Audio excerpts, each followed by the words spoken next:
Self-love and self-care seems like such a me thing, right? And I love it. It is. It is supposed to be about you. However, we live in community. Yeah. Right? And if you are not paying attention to who you are, you're going to find it a bit difficult to then show up in those relationships in ways that fulfill you. Yeah.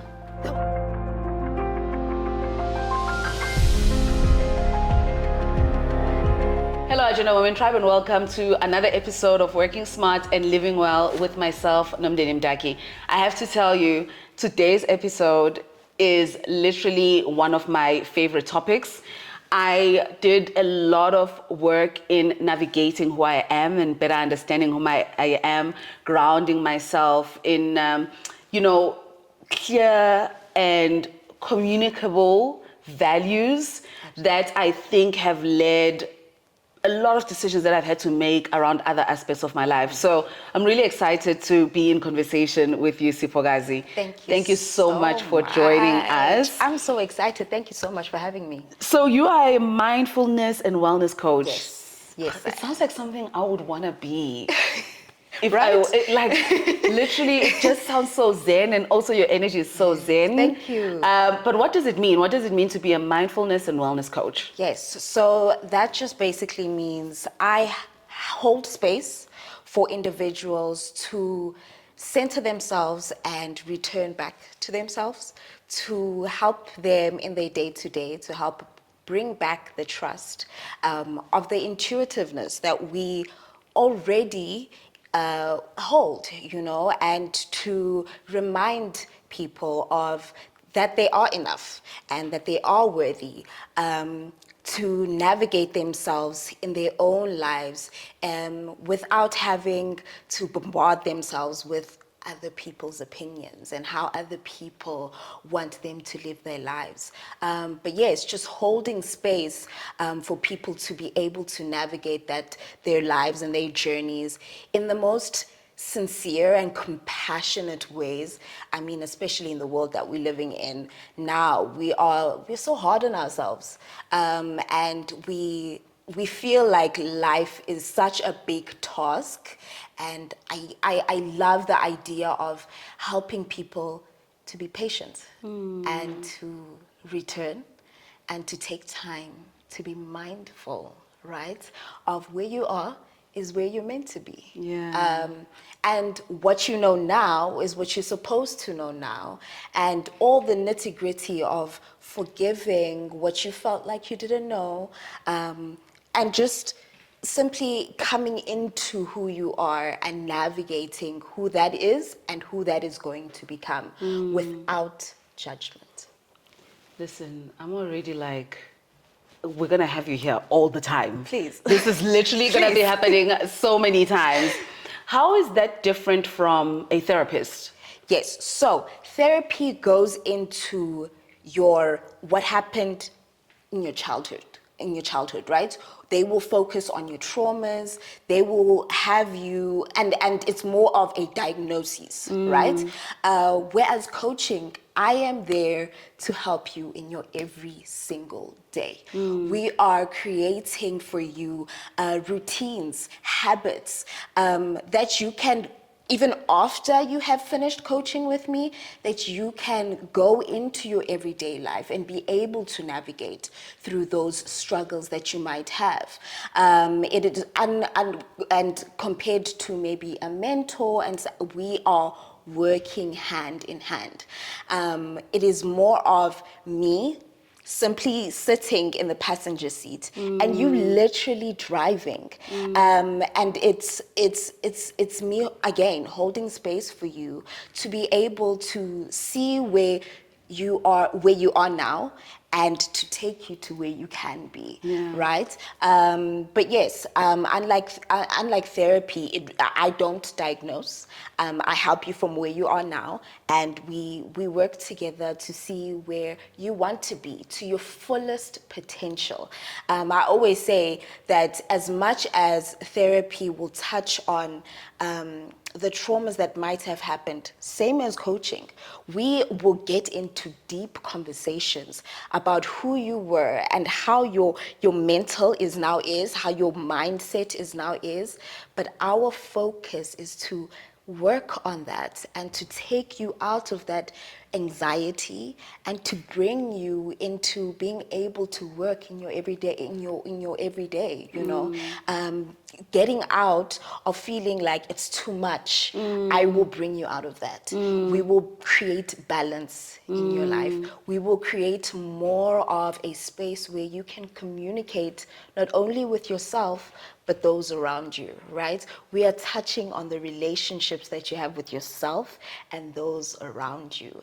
But yes, it is helping. We do touch on where you were, but our main focus is driving you from where you are now to where you're going to go. I literally feel like I'm supposed to be your client as well. Literally, when you said how you speak to yourself and therefore how you relate to others. I think that's a big thing in how we navigate the world. Absolutely. What kind of clients do you have right now? If you have to just like speak broadly about the kind of people that are coming to you for help, Yes. what kind of conversations are you having? What kind of people is it? What's the demographic like?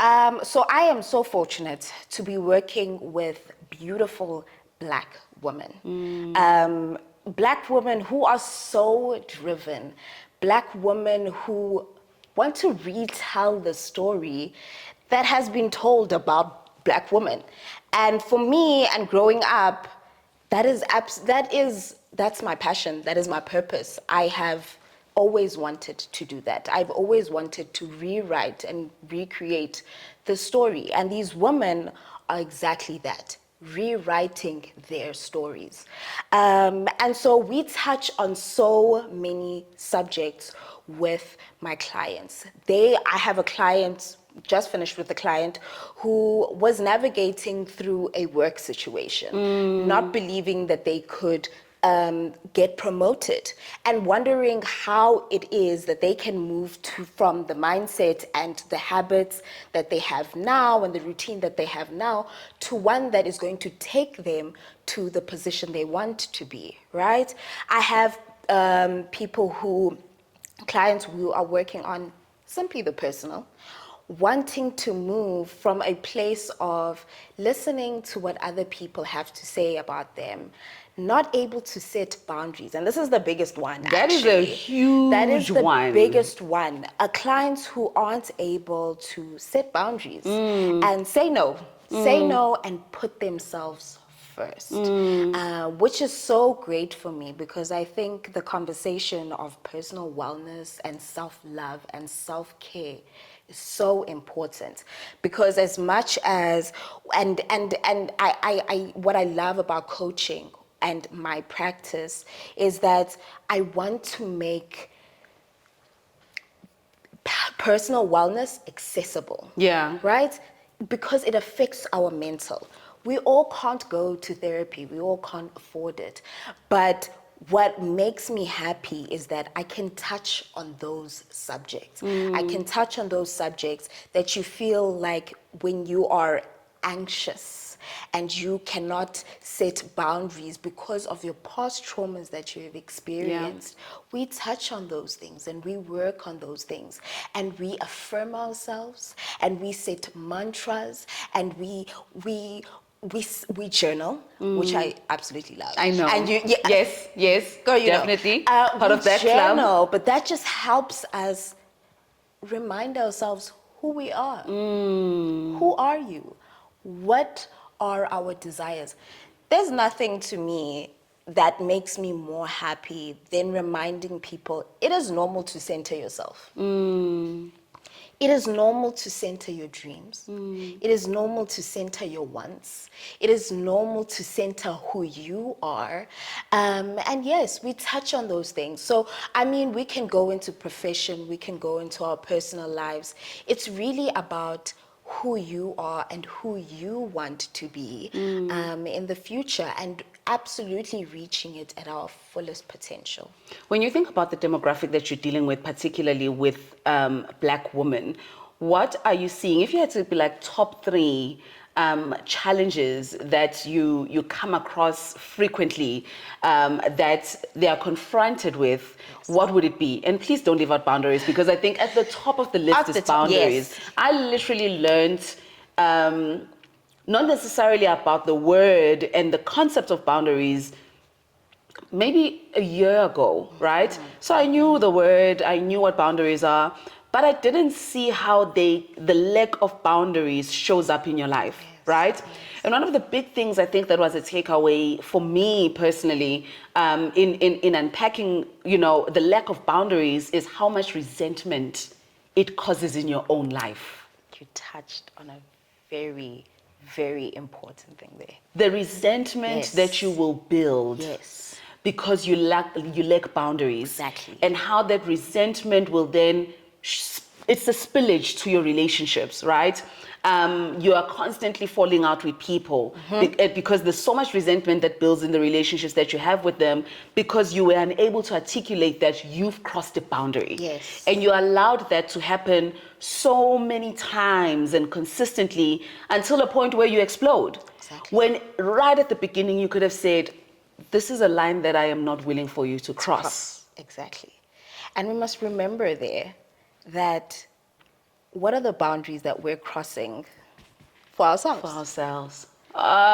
Before thinking about who else is crossing You're killing me. a boundary, what boundaries are we crossing ourselves? Which is like an aha moment for a lot of clients. Yeah. Right? Boundaries, the lack of setting boundaries, right? And then after that, being able to be accountable. After that, being accountable for, if you say you want this, well then walk in that way. You say you want to be that, be accountable for that. Speak into yourself. The things that you speak into yourself, be accountable for those things. This is the lack of accountability that we seem to have. And again, it spills from not having enough confidence in ourselves.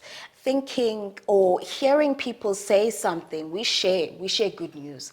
I want to do this in my life. I want to start a side business. This is this. Are you sure, girl? Are you sure? You leave that conversation and you're thinking to yourself, this is like, it's not gonna work out. Why did you give that person authority over your life? Authority over who you're going to be. And you lacked boundaries because you could have walked away in that conversation saying, well, that could be for you, but I'm gonna do my thing, right?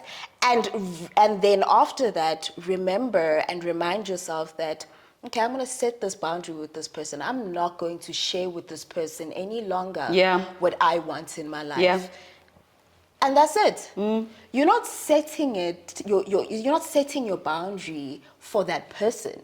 You're setting your boundary for yourself. You're setting that boundary for you to show up better in your relationships. For you to say, Chomi, it's okay. I'm good with what you said to me. It's fine. We don't have to communicate about those things. You don't have to be a part of my life in that way. Maybe we can do some other things, but I'm not going to. And that's fine. That is fine. We're all not supposed to be, and this is the third, just relationships in general. Yeah. Being able to navigate ourselves through personal and our outside relationships, right? Being able to say, well, no, this is not what I want, or I'm going to keep this person at a distance. This is where I'm going to have this person.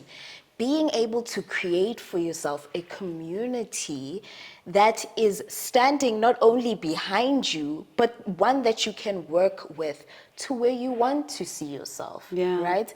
We forget so often, self-love and self-care seems like such a me thing, right? And I love it. It is. It is supposed to be about you. However, we live in community. Yeah. Right? And if you are not paying attention to who you are, you're going to find it a bit difficult to then show up in those relationships in ways that fulfill you. Yeah. Those relationships should fulfill you, you know? And so, yes, we do very much touch on the boundaries. We touch on our personal and how we show up in those relationships. And yes, and accountability. I feel like those are the three that are maybe the hardest, or not even the hardest, actually. It's just concepts that we have to rewrite. Yeah. We have to rewrite. And there are a lot of habits that we've created from the lack of those things that we need to let go of and then create better ones from that. And so I always say in my coaching, you know, it seems like it's this huge obstacle. It's not. We take it one step at a time. Just as life happens out in our day to day, it's one step at a time. It's literally just giving yourself that moment to say, okay, the outside noise, none of it anymore. I'm paying attention to me, taking care of me, so that I can show up better for other people.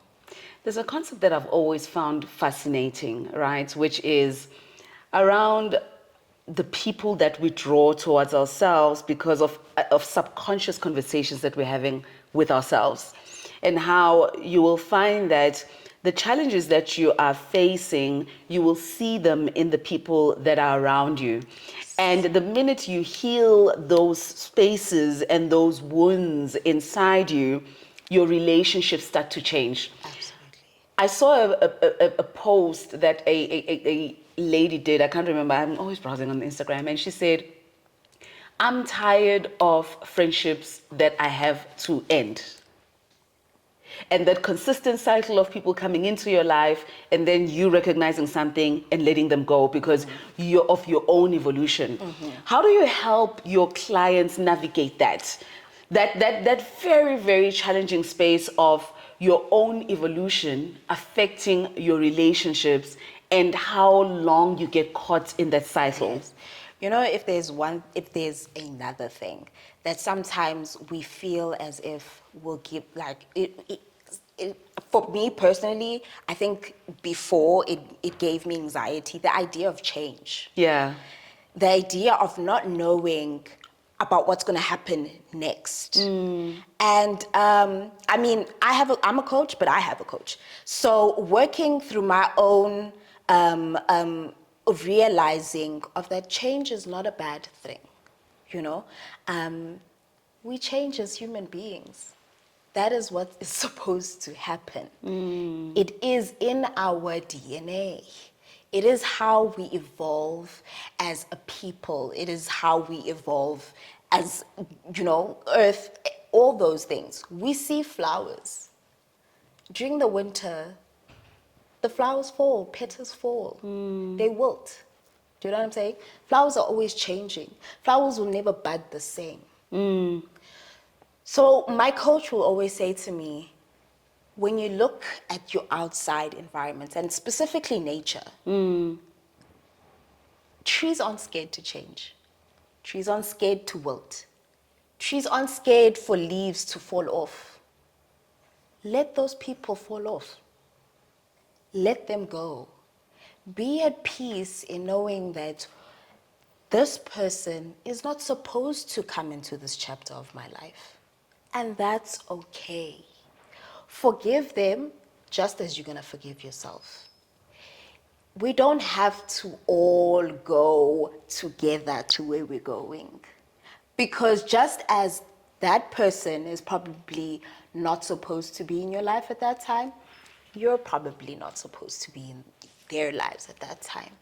And we need to start accepting that not all relationships will move us forward to where we're going to go.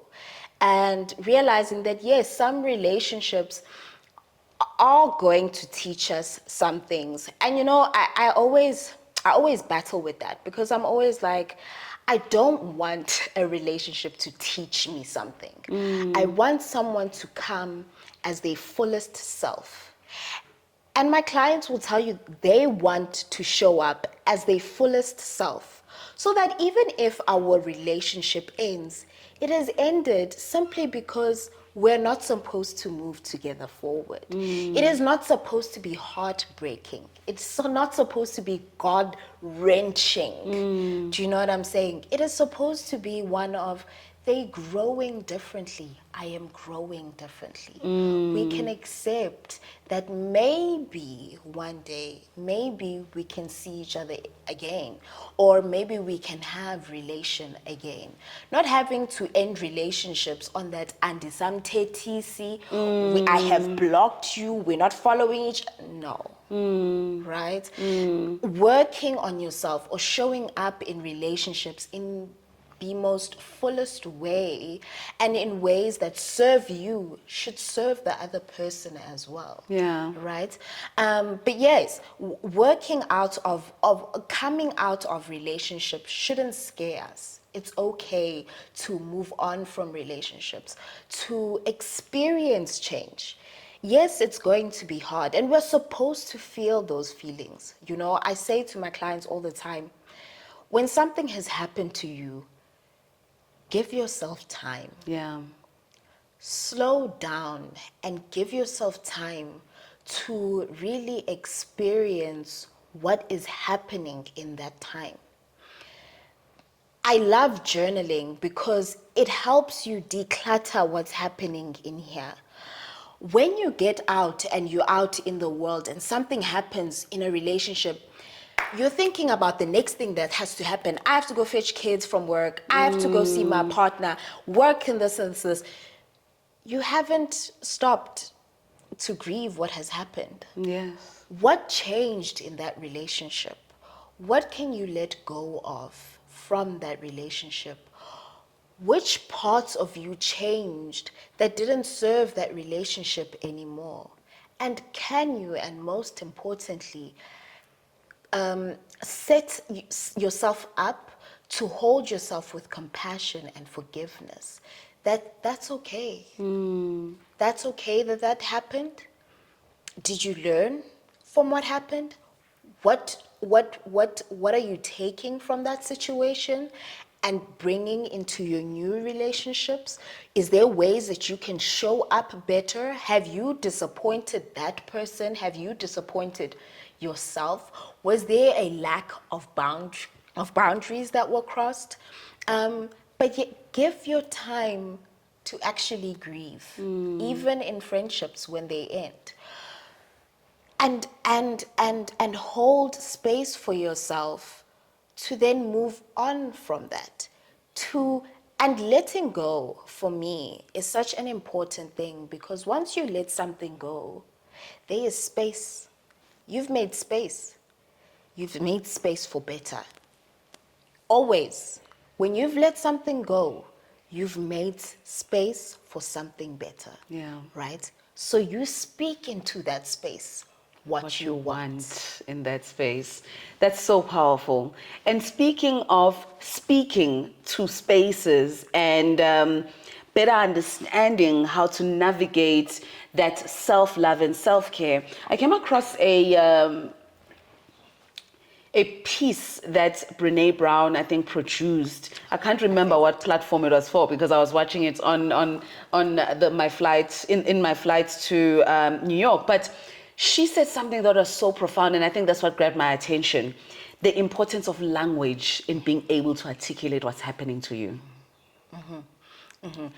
Do you have the language To actually And unpack do you- what is happening to you. Do you hold it at a high regard? Do you speak?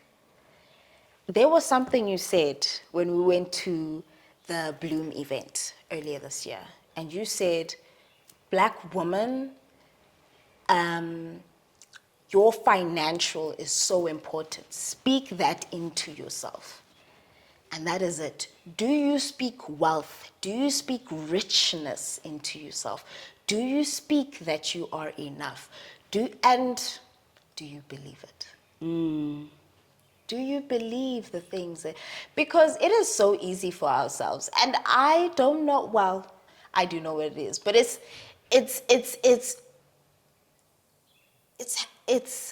beliefs that we have generated in our minds from a very young age of not being able to believe in ourselves. That once we say to ourselves, oh, I'm broke, you believe it. Why are you believing it? Why are you believing that? Because that's exactly what you're calling into your life. Speak goodness of yourself. Speak wealth of yourself. Speak richness into your life every single day. The way you speak to yourself is so important. To understand, those words will manifest. Those words will manifest. And it is so crazy to me because it is, whether you say it subconsciously or consciously, it sits with you. It sits with you and it becomes who you are. Yeah. And what you speak into your life is what comes into your life. You make space for those things. So language, the way you speak about yourself, I'm a mom.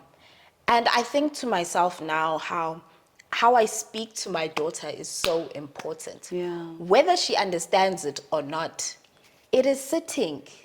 It is, those words sit. I say to her all the time, good job. She said to me the other day, Mommy, what are you doing? I told her what I was doing. She said, good job, Mommy. She repeated what I said. Yeah.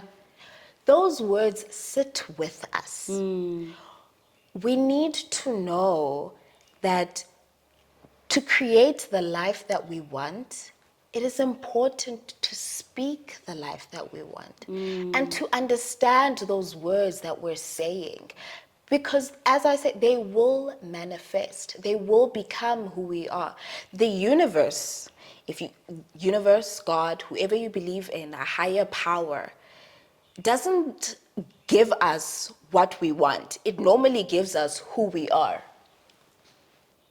It reflects back to us what we already said that we are in our actions, in the things we say, in how we show up. So model that in your life. Show up as that.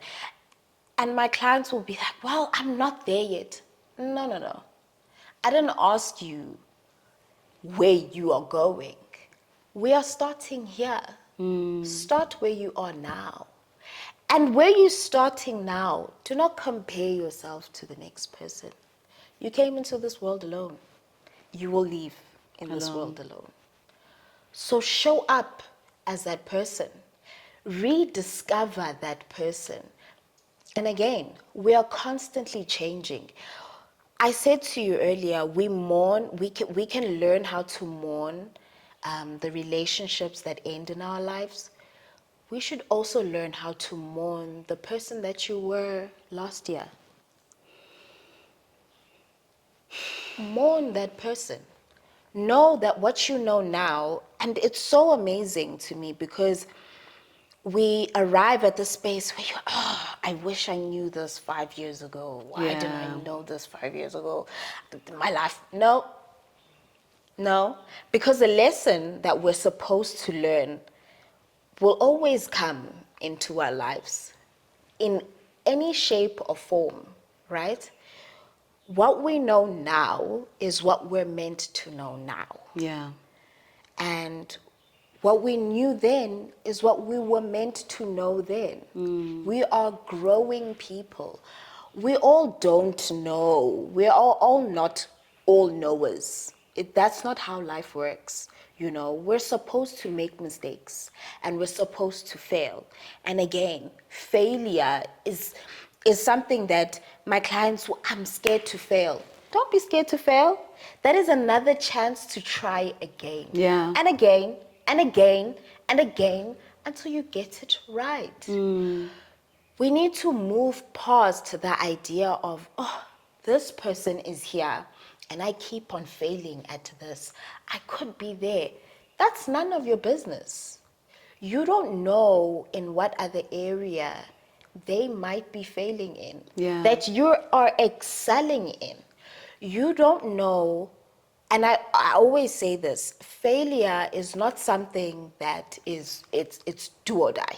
Once you fail, failure is your chance to redo it, to rediscover, play a little more. As adults, we don't want to play anymore. We are fixated on, no, it needs to look like this. Play. Have that creativity. How are you harnessing your creativity? How are you moving yourself from thinking in this way to exploring in different ways? Again, journaling for me is such a great way to be more curious. We are asking ourselves questions that we won't ask ourselves on a day-to-day. Be more curious about who you are now, because I guarantee you, if you failed 2 months ago at doing something, the person that you are now is going to look at it differently. Yeah, 100%.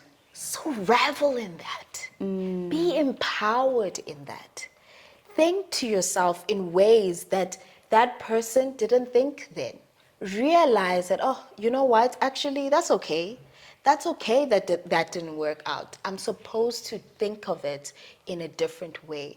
We have so many chances every single day to do things differently. Yeah. Hence why we're never the same. Yeah. Hence why and it's just giving ourselves the chance to walk out or walk into our days thinking, and I always say it's not about being this positive person all the time. Things happen in life. We are people who are struggling mentally. Yeah. But give yourself a chance of wonder. Give yourself a chance of wonder. I love that. Give yourself a chance of wonder. The certain things that you mentioned as you were exploring all these concepts that kind of catch my attention and direct me to, I think, another important conversation when it comes to wellness, not only for women but also for men. This idea of how much of feeling well and living well is in our hands. Yes.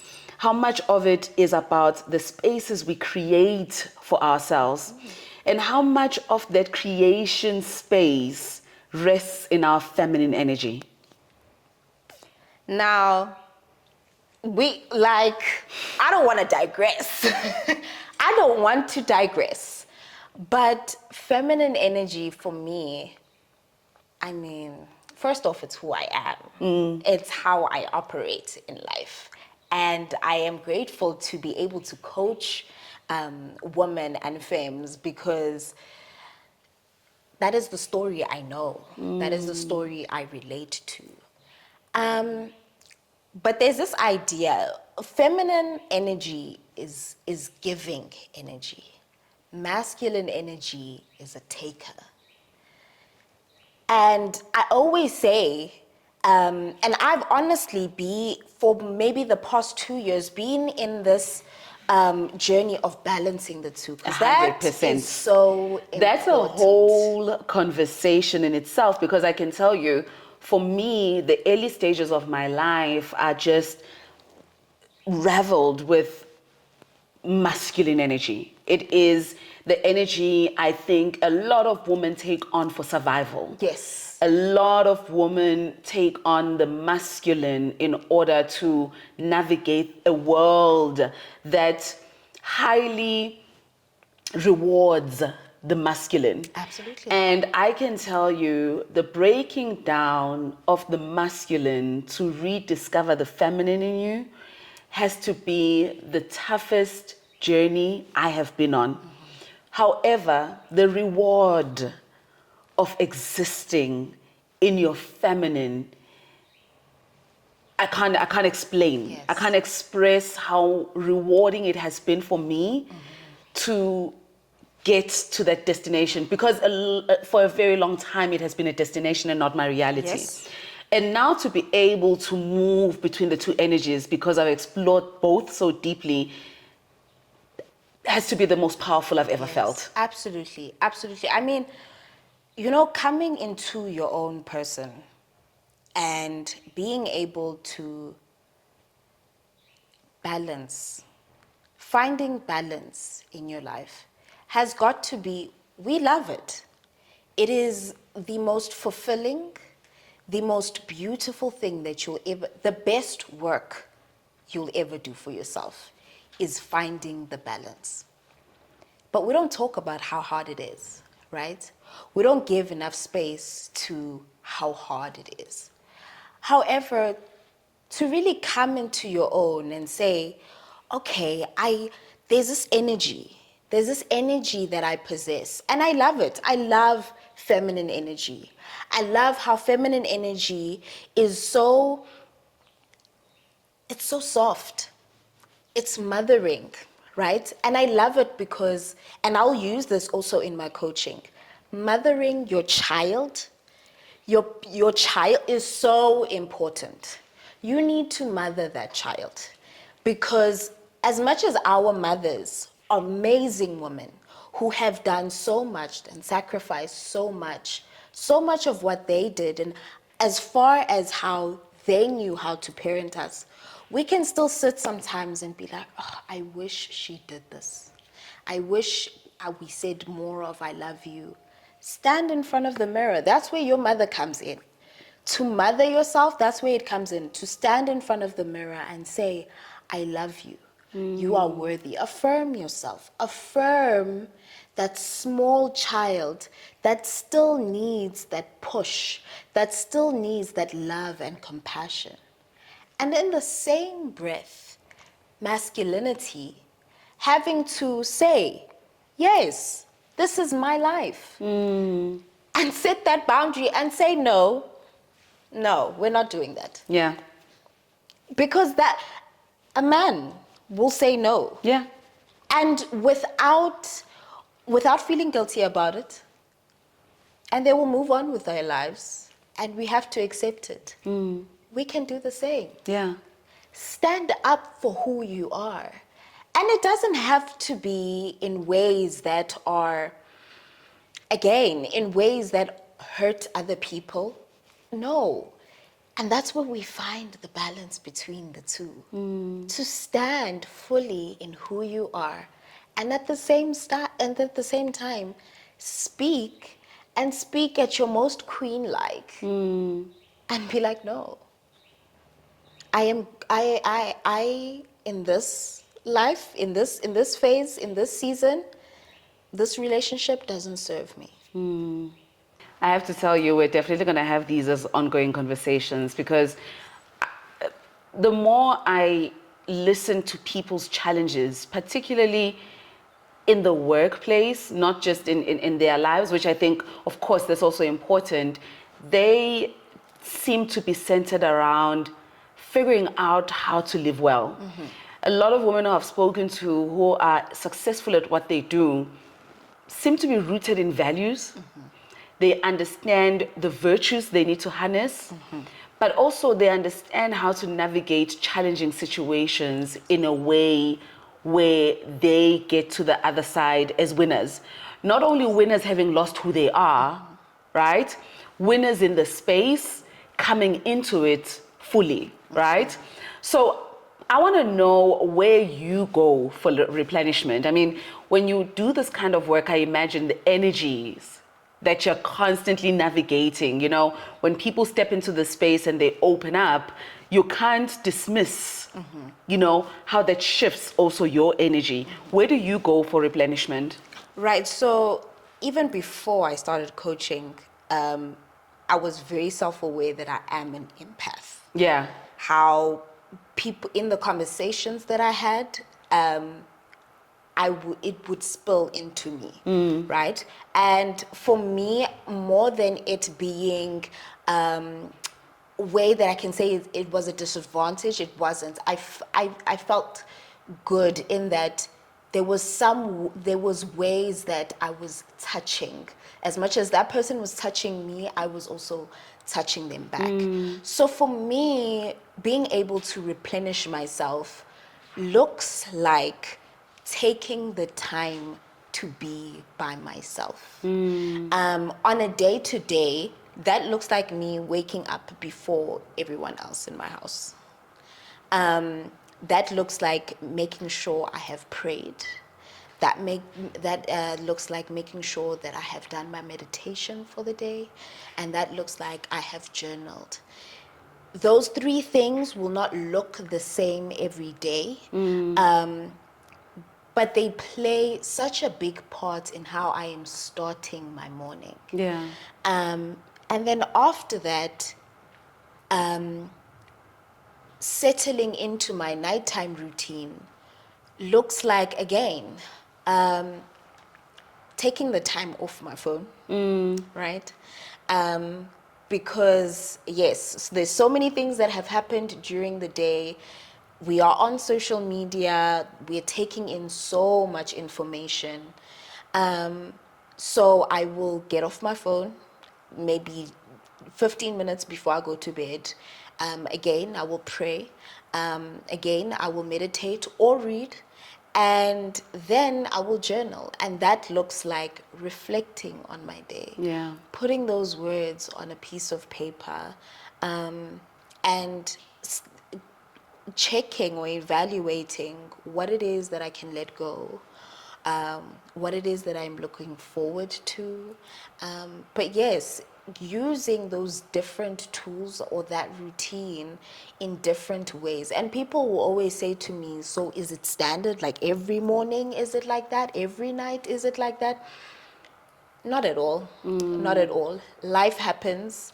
And so if I have a moment, and when I am in the car, and I have a moment to myself, best believe I am turning on my voice notes, and anything that has come up for me before that time, I'm spilling it. I am letting it go, or I am saving it for future because it has inspired me. Yeah. If I have a moment after coaching, after every session I coach, I take 10 minutes to be present back in self, so that I can either go into another session, or I'm leaving whatever happened in that session so that I can move on with my day. And giving yourself time is not a lot. It's a literal. It isn't. We don't even go to 15 minutes. We can do 5-10 minutes. And you will have brought yourself back to presence. You will have made yourself mindful of how you want to carry on. You would have made yourself mindful, and this is something that's so important, of something that has probably shifted you and you didn't even realize it. But you will pick it up in your moment of silence, and that will enable you to either let it go or contain it so that you can reflect on it later, right?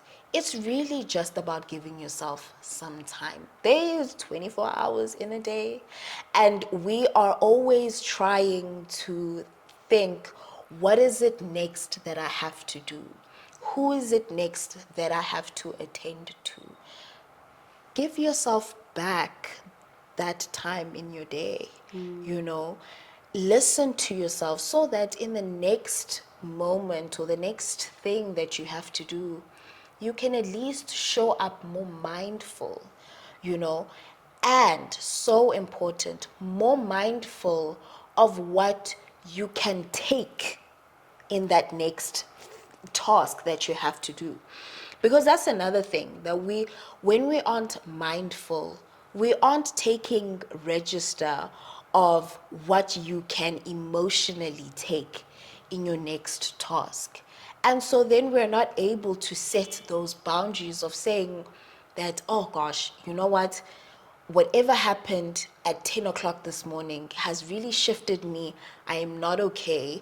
I'm not going to be able to show up fully. And being able to communicate that. Yeah. Do you know what I mean? And I think that the more we are able to communicate and hold compassion for ourselves, the more we are able to receive that same compassion from people. We are struggling so much mentally with anxiety, thinking to ourselves, oh, I need to show up fully all the time. If you were honest with yourself, that this is something I can't do right now, 9 times out of 10, somebody else or the person that you were supposed to meet next, or even the task that you were supposed to meet next, is going to meet you with the compassion that you need. Do you know what I'm saying? Being able to communicate about where you are in that moment, and then also saying and being able to set that boundary that, oh gosh, I'm not going to give my 110% at this point. And yes, it's very hard because we are people who are working and we need to be giving our 10%. But I feel like we need to show up in our own compassion, give that compassion to somebody else so that we can receive that compassion in return. Yeah. You know, how we treat people is such a huge thing. And this is why, as much as self-love and self-care is so important, it spills into our community care. You know, it spills into how we live in South Africa.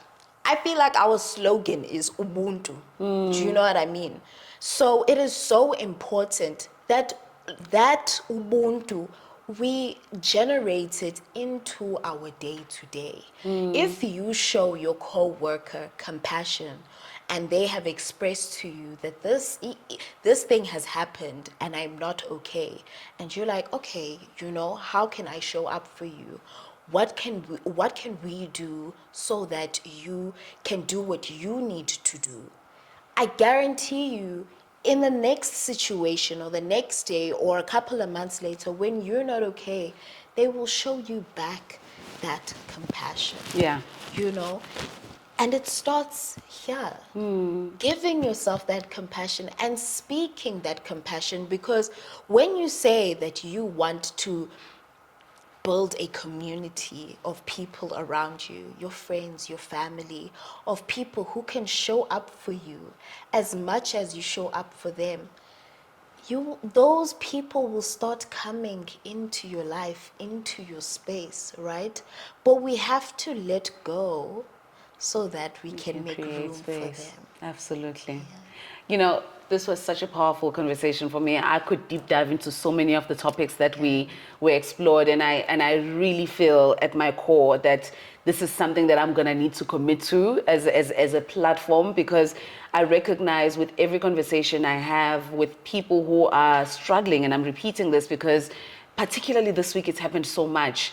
I recognize how much of it goes back to the core of how people see themselves, and therefore how they show up for their work, and how they show up for their friends, how they show up for their partners and their children. So I think I said to you, it went back to, you know, in my own meditation, trying to figure out how do you bring working smart and living well to life. And I am more convinced now than even before that it is the aspect of living well that leads, and then the next attribute being working smart. So thank you so much for your time. I can't wait to get you back. I am committing to getting you back and deep diving into some of these topics. But this has been extremely illuminating for me, but also so soothing in the same breath. So thank you so much for your time. Thank you so much for having me. And I'm so excited to deep in further because we need it. Yeah. We need it so much. We absolutely do. And we deserve it. Absolutely. And we're worthy of it. And for you to hold space like this is beautiful. Thank you. I appreciate that. Thank you. Thank you for watching today's episode. Make sure to switch on the notification bell, like, comment, and subscribe. You can also catch the full audio version of this podcast at 5 a.m. on Tuesday on all podcast platforms. Finally, if you want to be featured on our Instagram page or website, comment below with a nugget that was insightful for you in this conversation.